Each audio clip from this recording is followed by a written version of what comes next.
എന്താ നീ ആലോചിക്കുന്നത് അനന്യ? ഞങ്ങൾ നിന്നെ സ്വന്തം മകളെ പോലെ നോക്കിക്കൊള്ളാം. ഇനി മുതൽ നിനക്ക് ഈ വീട്ടിൽ തന്നെ നിൽക്കാം. അതിനു വേണ്ടിയാ നിന്നെ ഞങ്ങളിപ്പോൾ ദത്തെടുക്കുന്നത്. മനുഷ്യരോട് സ്നേഹത്തിന്റെയും നന്ദിയുടെയും കടപ്പാടിന്റെയും പേരിൽ നീ അവരെ സഹായിച്ചാൽ നിന്റെ ശക്തിയാണ് ഇല്ലാതാവുക. അങ്ങനെ നിന്റെ ശക്തി കുറഞ്ഞാൽ ഭാവിയിൽ നിനക്ക് നാഗമാണിക്യം സ്വന്തമാക്കാനാവില്ല. അതില്ലാതെ നിന്റെ അമ്മയ്ക്ക് വീണ്ടും ജീവൻ നൽകാനാകില്ലെന്ന കാര്യം നീ മറന്നു പോകരുത്. അതെ, എനിക്ക് മനുഷ്യബന്ധത്തെക്കാൾ വലുത് അവരോടുള്ള പ്രതികാരമാണ്. എന്റെ അച്ഛനെയും അമ്മയും കൊന്നവരെ എനിക്ക് കൊല്ലണം. അതിനാണ് ഞാനിവിടെയുള്ളത്. ജീവിതകാലം മുഴുവൻ നിങ്ങളുടെ മകളായിട്ട് ജീവിക്കാനല്ല. നീ മിണ്ടാതെ നിൽക്കുന്നത് കാണുമ്പോ നിന്നെ ദത്തെടുക്കുന്നതില് നിനക്ക് എതിർപ്പൊന്നും ഇല്ലാന്നാ തോന്നുന്നത്. അത് നോക്കുമോളെ, നിന്റെ ചെറിയമ്മയോട് നിനക്ക് ഈ വിഷയം സംസാരിക്കണമെന്നുണ്ടെങ്കിൽ നീ ആ നമ്പർ ഇതാ. ഞാൻ അവരോട് ദത്തെടുക്കുന്ന കാര്യം സംസാരിച്ച് സമ്മതം വാങ്ങിക്കോളാം. ഇവരെന്നോട് എന്തിനാ ഇത്രയും സ്നേഹം കാണിക്കുന്നത്? എന്നോട് എന്തിനാ ഇവർക്ക് ഇത്രയും കനിവ്? എനിക്ക് ഇവർക്ക് തമ്മിൽ എന്താണ് ബന്ധം? ദത്തെടുക്കുന്ന കാര്യത്തിൽ എനിക്ക് താല്പര്യമില്ലെന്ന് പറഞ്ഞ ഇവരുടെ മനസ്സ് വേദനിക്കും. ഇനിയിപ്പോ എന്തു ചെയ്യും? പറയാ അനന്യ, ഇങ്ങനെ ഞങ്ങൾ മാത്രം സംസാരിച്ചിട്ടെന്താ? നീ എന്താ ഒന്നും പറയാത്തത്? നിങ്ങൾ എന്നോട് പെട്ടെന്ന് ഇങ്ങനെ ചോദിച്ചാൽ എനിക്ക് എന്ത് മറുപടി പറയണമെന്ന് അറിയില്ല. എനിക്ക് കുറച്ച് സമയം തരൂ, ഞാൻ പറയാം. ശരി മോളെ, നീ എത്ര വേണമെങ്കിലും സമയമെടുത്തു. പക്ഷേ നിന്റെ തീരുമാനം കൊണ്ട് ഞങ്ങളുടെ മനസ്സ് ഒരിക്കലും വേദനിക്കരുത്.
രക്ഷപ്പെടാൻ എത്ര സ്പീഡിൽ വണ്ടി ഓടിക്കുന്നത്?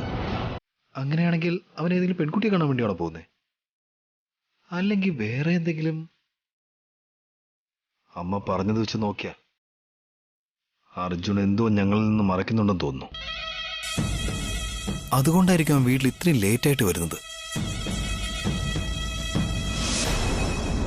രാജി, എന്താ ഇങ്ങനെ ദേഷ്യപ്പെട്ടു നിൽക്കുന്നേ? എന്ത് പറ്റി? നിങ്ങളെ കെട്ടിയതിൽ ഞാൻ ദുഃഖിക്കുക. ഞാനിത് എന്തോ ഇതെന്നാ? ചെയ്യേണ്ടതെല്ലാം ചെയ്തിട്ട് ഞാൻ എന്ത് ചെയ്തെന്ന് ചോദിക്കുകയാണോ? നിങ്ങളുടെ ബുദ്ധിക്ക് എന്താ വല്ല കുഴപ്പമുണ്ടോ? ഏട്ടത്തി അവളെ ദത്തെടുക്കണ്ടെന്ന് പറഞ്ഞുകൊണ്ടിരുന്നപ്പോ നിങ്ങള് നിർബന്ധിച്ച് അവളെ ദത്തെടുക്കാനായിട്ട് സമ്മതിപ്പിച്ചു അല്ലേ? അതാണ് ഈ ദേവന്റെ സ്പെഷ്യാലിറ്റി.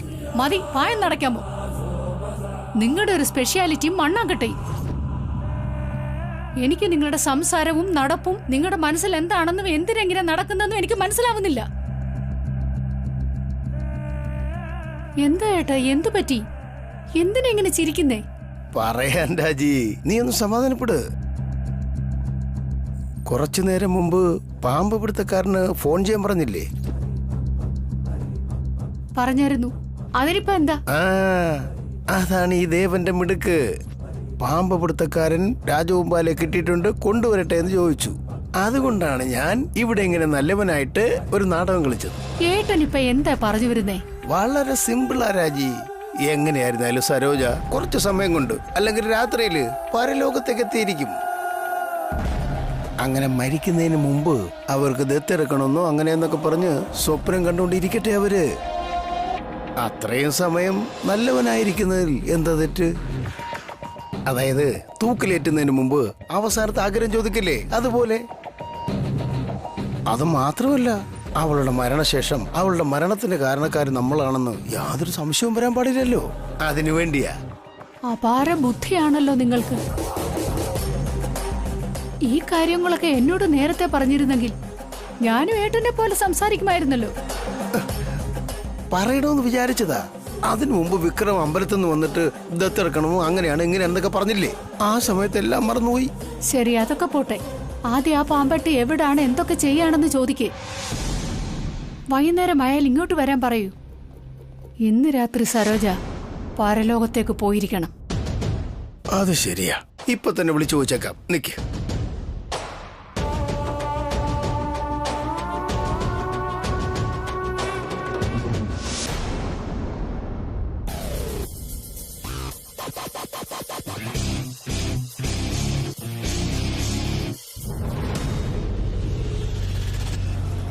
കണ്ടെടുത്തോളം ചെറിയച്ഛൻ എന്റെ പുറകിൽ നിന്ന് അങ്ങനെ മാറുമെന്ന് തോന്നുന്നില്ല. എങ്ങനെയെങ്കിലും ചെറിയച്ഛന്റെ കയ്യിൽ നിന്ന് രക്ഷപ്പെടണം. അല്ലെങ്കിൽ അനന്യയുടെ വീട്ടിൽ പോയി എനിക്ക് അവരോടൊന്നും സംസാരിക്കാൻ പറ്റില്ല. ഇപ്പൊ എന്ത് ചെയ്യും?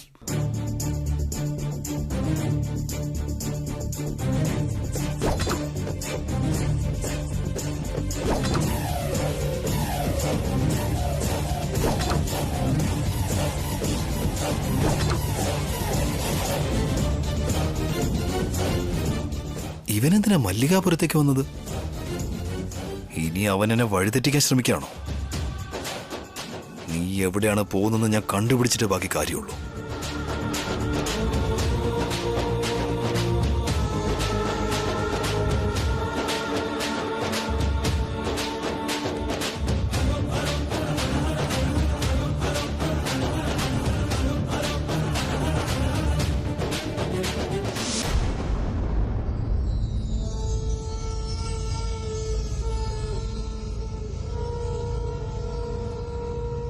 ഇതിലെന്തായിരിക്കും ഉണ്ടാവുക?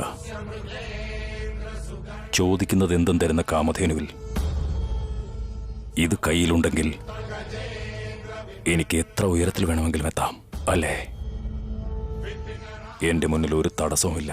എനിക്ക് ആരെയും പേടിക്കേണ്ട ആവശ്യവുമില്ല. ഭാഗ്യമെന്നാൽ ഇതാണല്ലേ.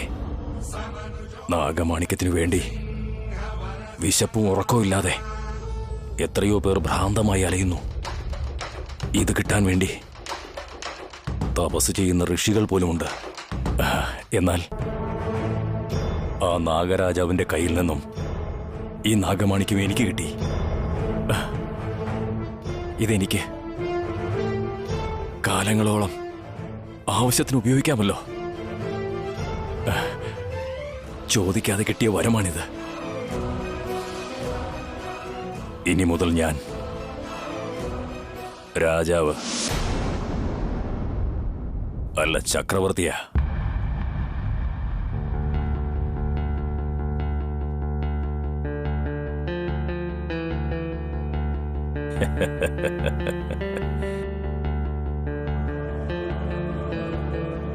അച്ഛാ,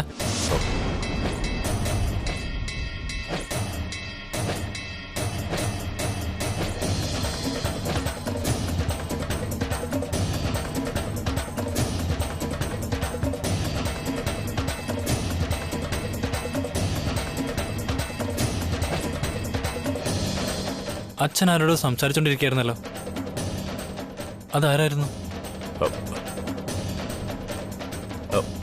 ഇല്ലല്ലോ, ഞാൻ ആരോട് സംസാരിച്ചില്ല. അതെയോ?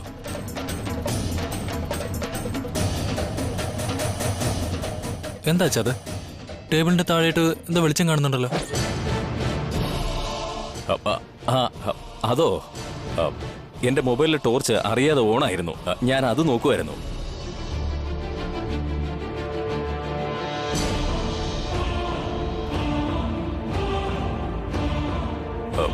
കരൺ, നിന്നോട് ഞാൻ ആ ജപ്പാൻ കമ്പനി പ്രോജക്ടിന്റെ പ്ലാനിങ്ങും കൊട്ടേഷനും റെഡിയാക്കാൻ പറഞ്ഞിരുന്നതല്ലേ? എന്നിട്ട് ചെയ്തോ? ചെയ്തോണ്ടിരിക്കുക. വേഗം റെഡിയാക്ക്. ലേറ്റ് ആയാൽ പിന്നെ പ്രോജക്റ്റ് കൈവിട്ടു പോകും. ചെല്ല്. ശരി അച്ഛാ.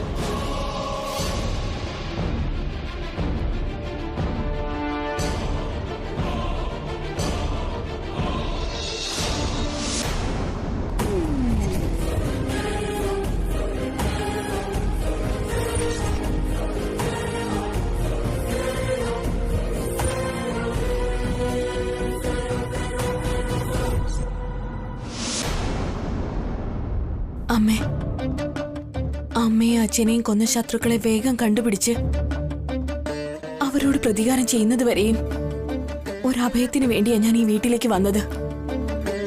പക്ഷേ ഇവരാണെങ്കിലോ അമ്മ തന്ന അതേ സ്നേഹം എനിക്ക് തന്ന അവരെന്നെ നോക്കുകയാണ്. പക്ഷേ ഇവരുടെ അമിതമായ സ്നേഹം എന്നെ മകളുടെ സ്ഥാനത്ത് കാണുന്ന രീതിയിൽ എത്തിയിരിക്കുകയാണ്. ഒരു തവണ ഞാൻ ഇവരുടെ എല്ലാവരുടെയും ഇഷ്ടത്തിന് നിന്നു കൊടുക്കുകയാണെങ്കിൽ ഞാൻ ഇവിടേക്ക് വന്ന ലക്ഷ്യം മറക്കേണ്ടതായിട്ട് വരും. എന്റെ എതിരാളികളെ സമാധിക്ക് അയക്കേണ്ടതിന് പകരം എന്റെ പ്രതികാര ചിന്തകൾ സമാധിയാക്കേണ്ടി വരും. എനിക്ക് ഇവിടത്തെ ഒരു ബന്ധത്തിലും താല്പര്യമില്ല.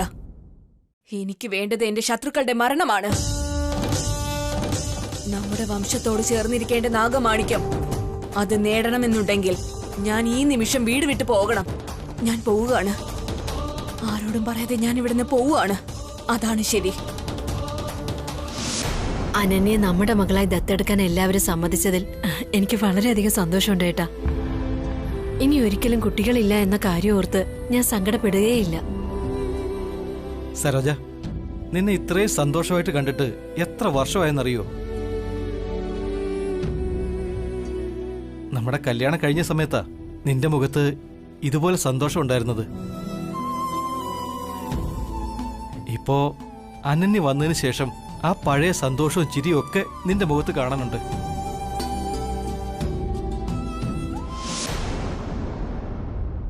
ദയവ് ചെയ്ത് എന്നോട് ക്ഷമിക്കണം. ഞാൻ കാരണമാണ് നിങ്ങളുടെ മുഖത്തെ ഈ സന്തോഷം എന്ന് പറയുന്നു. പക്ഷേ എനിക്കൊരിക്കലും നിങ്ങളുടെ ആഗ്രഹം നിറവേറ്റാൻ സാധിക്കില്ല. ഇത്രയും നാൾ നിങ്ങൾ എനിക്ക് അഭയം തന്നതിന് നിങ്ങളോട് വന്ന് എനിക്ക് നന്ദി പറയണമെന്നുണ്ട്. പക്ഷേ എനിക്കതിനും സാധ്യമല്ല. അതുകൊണ്ട് ഞാൻ എന്റെ മനസ്സുകൊണ്ട് നിങ്ങൾക്ക് നന്ദി പറയുകയാണ്.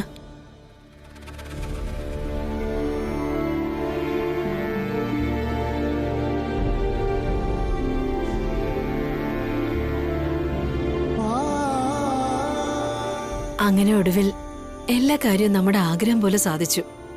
ഇനി ദത്തെടുക്കൽ ചടങ്ങ് മാത്രമേ ബാക്കിയുള്ളൂ. അതെ സരോജ, നീ പറഞ്ഞത് ശരിയാ. പക്ഷേ ദത്തെടുക്കുക എന്ന് പറയുന്നത് ശാസ്ത്രപ്രകാരം മാത്രമല്ല, നിയമപരമായിട്ട് ശരിയാവണം. അതിന് ഒരു ലോയറിനെ വിളിച്ചിട്ടുണ്ട്. അങ്ങനെയാണോ? ലോയർ എപ്പോഴാ വരുന്നത്? കോടതി കഴിഞ്ഞിട്ട് വൈകുന്നേരം വരാന്നാ പറഞ്ഞത്. ഏട്ടൻ പറയുന്നത് ശരിയാ. നമ്മൾ നിയമപ്രകാരം ദത്തെടുക്കുകയാണെന്നുണ്ടെങ്കിൽ അനന്യ എന്നെന്നും എന്റെ മകളായി തന്നെ ഉണ്ടാവും. അനന്യെ പോലൊരു മകളെ കിട്ടാൻ ഞാനെന്തോ പുണ്യം ചെയ്തിട്ടുണ്ട്.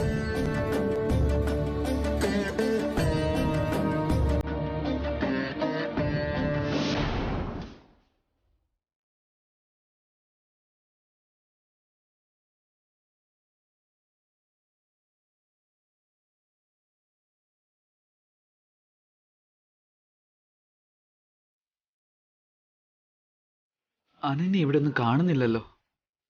അവൾ എങ്ങോട്ടാവും പോയത്? അയ്യോ എന്റെ അനന്യ, നിന്നെ കാണാനൊന്ന് സംസാരിക്കാനും വേണ്ടി ഞാൻ ഇത്രയും ദൂരം വണ്ടി ഓടിച്ച് ഇങ്ങോട്ട് വന്നത്. പ്ലീസ് ഒന്ന് പുറത്തേക്ക് വാ.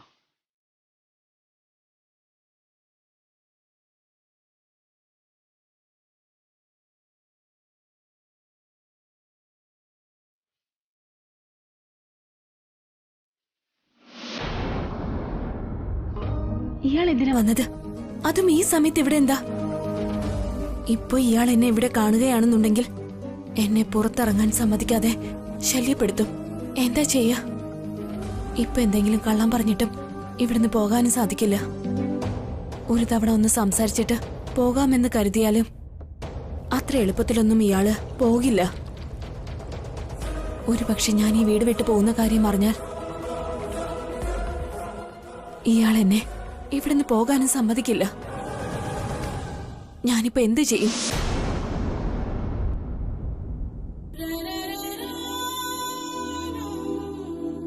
അനന്യ, എന്തിനാ അവിടെ തന്നെ നിൽക്കുന്നത്? ഞാൻ തന്നോട് സംസാരിക്കാൻ വന്നതാണെന്ന് മനസ്സിലായല്ലേ? അതുകൊണ്ടായിരിക്കും സംസാരിക്കാൻ വേണ്ടി പുറത്തേക്ക് വന്നത്. വാടോ, എന്താ അവിടെ നിന്ന് കളഞ്ഞേ? ഇതാ കണ്ടില്ലേ, ഞാൻ വന്നത് തന്റെ ഹൃദയം തിരിച്ചറിഞ്ഞു എന്നാ തോന്നുന്നത്. അതുകൊണ്ട് എല്ലാരും പറയുന്നേ സ്നേഹത്തിനും അപാര ശക്തി ഉണ്ടെന്ന്. അറ്റ് ലാസ്റ്റ് താനും എന്നെ സ്നേഹിക്കാൻ തുടങ്ങിയല്ലോ. അത് മതി എനിക്ക്. ഏയ് നോക്ക് അനന്യ, താൻ എന്തിനാ വെറുതെ അവിടെ നിന്ന് സമയം കളയുന്നേ? വാ വേഗം, നമുക്കൊരു ലോങ് ഡ്രൈവ് പോയിട്ട് വരാം. എനിക്ക് തന്നോട് ഒരുപാട് സംസാരിക്കാനുണ്ട്, അതുകൊണ്ടാ. എന്റെ സ്വപ്നങ്ങളെല്ലാം തന്നോട് പങ്കുവെക്കണം. വേഗം വാ, നമുക്ക് എവിടെയെങ്കിലും പോയി മനസ്സ് തുറന്ന് പരസ്പരം എല്ലാ കാര്യങ്ങളും സംസാരിക്കാം. സന്ധ്യ ആവുന്നതിന് മുന്നേ തന്നെ തിരികെ കൊണ്ടുവന്ന് വിടുകയും ചെയ്യാം. ഞാൻ നല്ല വീട്ടിലെ പയ്യനാ, തന്നെ ഒന്നും ചെയ്യില്ല. പാടോ ഒന്ന്. എന്നെ ഇവിടെ നിന്ന് ഒറ്റയ്ക്ക് പോകാൻ ഇയാൾ സമ്മതിക്കില്ല. ഇയാൾ ഇവിടെ നിന്ന് പോകുന്നത് വരേക്കും തൽക്കാലം ഇവിടെ തന്നെ നിന്നിട്ട് പിന്നീട് പോകുന്നതായിരിക്കും നല്ലത്. അയ്യോ എന്റെ അനന്യ, താൻ എന്താ ഈ ആലോചിക്കുന്നേ? സമയം പോകുന്ന ഒന്ന് വേഗം വാ.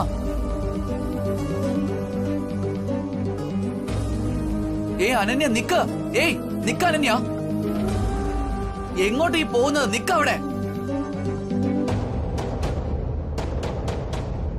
ഷേ, അവൾ റൂമിലേക്ക് പോയെന്നാ തോന്നേ.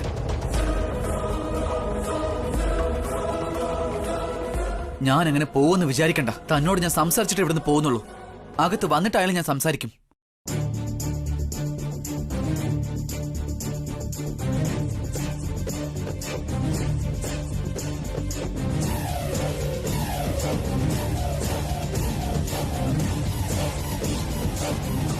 ചെറിയച്ഛൻ, അയ്യോ എന്നെ ഫോളോ ചെയ്ത് ഇവിടെ വരെ എത്തിയോ? ചെറിയച്ഛന്റെ കയ്യിലെങ്ങാനും പെട്ട് കഴിഞ്ഞാൽ ഇത് ആരുടെ വീടാ, നീ എന്തിനാ ഇവിടെ നിൽക്കുന്ന, എന്താ കാര്യം, അങ്ങനെ 100 ചോദ്യങ്ങൾ ചോദിക്കും. അങ്ങേർക്ക് പിടി കൊടുക്കുന്നേക്കാളും നല്ലത് എത്രയും പെട്ടെന്ന് ഇവിടുന്ന് എസ്കേപ്പ് ആവുന്നതാ. അനന്യയോട് നാളെ വേണമെങ്കിലും വന്ന് സംസാരിക്കാമല്ലോ.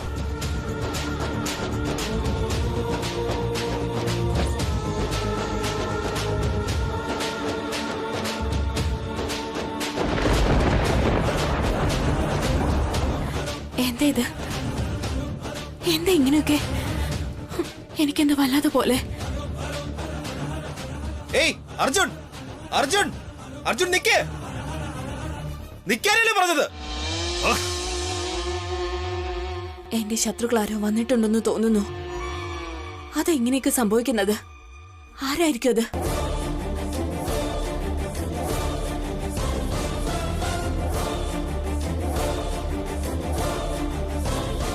അവനിവിടെ എന്തായിരിക്കും കാര്യം? ഇത് ആരുടെ വീടാണ്?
അമ്മേ, അർജുൻ ചെറിയ കുട്ടിയൊന്നുമല്ല.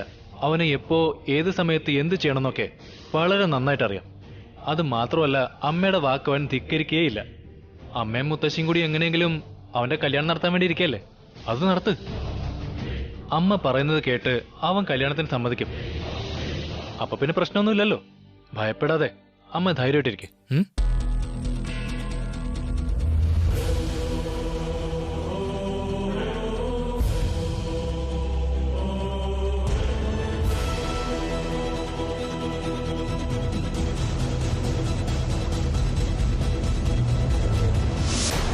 വരൂ, സാറിനെ വെയിറ്റ് ചെയ്യായിരുന്നു.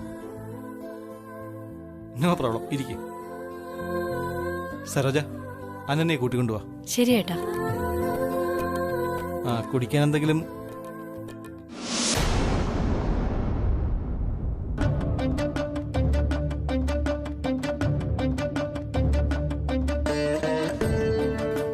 അനന്യ, നീ എന്താ ആലോചിച്ചോണ്ടിരിക്കുന്നേ? ഒന്നുമില്ല അമ്മേ. വാ, നിനക്കൊരാളെ പരിചയപ്പെടുത്തി തരാം. ആരാ വന്നിരിക്കുന്നെ? എന്നെ എന്തിനാ പരിചയപ്പെടുത്തുന്ന? ഒന്നുമില്ല മോളെ, നിന്നെ ഞങ്ങൾ ദത്തെടുക്കാൻ പോവല്ലേ. ദത്തെടുക്കാൻ വേണ്ടി നിയമപ്രകാരം ചില കാര്യങ്ങൾ ചെയ്തു തീർക്കാനുണ്ട്. അതിനുവേണ്ടി ലോയർ വന്നിട്ടുണ്ട്. അദ്ദേഹമാ നിന്നെ കൂട്ടിക്കൊണ്ടുവരാൻ പറഞ്ഞത്. വാ. അതിനെന്തിനാ അമ്മ ഞാൻ വരുന്നേ? ഇങ്ങനെ പറഞ്ഞാൽ എങ്ങനെയാ മോളെ? അതിലുള്ള കാര്യങ്ങൾ എന്തൊക്കെയാണെന്ന് നീയും അറിഞ്ഞിരിക്കണ്ടേ? വാ മോളെ.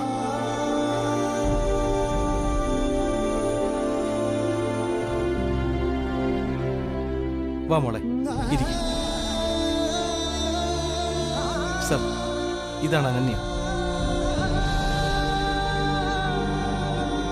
ഞങ്ങൾ ദത്തെടുക്കാൻ ആഗ്രഹിക്കുന്ന പെൺകുട്ടി. ഇനി മുതല് വിക്രമിന്റെ സരോജയുടെ മകളായി ഞങ്ങൾക്കൊപ്പം ഈ വീട്ടിൽ ജീവിക്കാൻ പോകുന്നവൾ.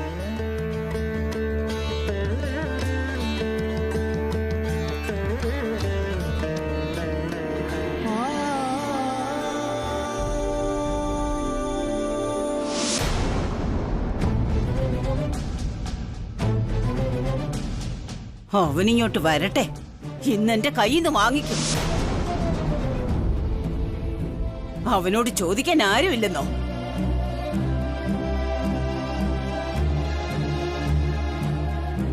കണ്ടോടാ, ഇത്രയും നേരമായിട്ടും അർജുൻ വീട്ടിൽ വന്നിട്ടില്ല. അമ്മേ, ഇപ്പോഴത്തെ പിള്ളേരല്ലേ, ജനറേഷനെ അങ്ങനെയല്ലേ. അമ്മേ, അമ്മ ടെൻഷനൊന്നും ആവണ്ട. വന്ന ഉടനെ ഞാൻ സംസാരിച്ചോളാം.